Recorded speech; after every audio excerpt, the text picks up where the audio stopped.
Parcel unboxing করতে কে না ভালোবাসে, আর আমিই বা ব্যতিক্রম হই কি করে। দিন আমার 3টে পার্সেল এসছে, সেগুলোই আজকে তোমাদের সঙ্গে আনবক্সিং করব। টুকটাক তো সারা বছর কেনাকাটা লেগেই থাকে, কিন্তু পুজো আসছে বলে কথা, পুজোর শপিং তো আমারও শুরু হয়ে গেছে। তো প্রথমেই নিয়ে নিলাম মিন্ত্রার এই প্যাকেটটা, এর মধ্যে ছিল 2টো পার্সেল, আমি তো দেখেই খুশি।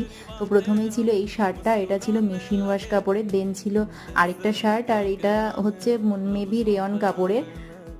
পরেই নিয়ে নিলাম আজিওর এই প্যাকেটটা, এর মধ্যে কি ছিল আমি তখনও গেস করতে পারছিলাম না। তো দেখি এর মধ্যে একটা লেগিংস ছিল, এটাও আমি অর্ডার করেছিলাম ডেলি ইউজের জন্য। তারপরেই দেখো আজিওর কত বড় প্যাকেট, মানে জিনিসটা তো এইটুখানি ছিল আর প্যাকেটটা কত বড় দেখো।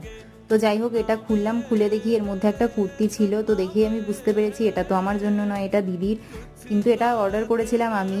একটা কিন্তু খুবই সুন্দর মাস্টার্ড ইয়েলো কালার, কিন্তু ক্যামেরাতে এরকম ফ্যাকাশে মনে হচ্ছে। আমি কতটা ইয়ারিংস লাভার তোমরা তো জানোই, তো মিশো থেকে অর্ডার করেছিলাম এটাও খুব সুন্দর এসেছে। সো আজকের মতো টাটা।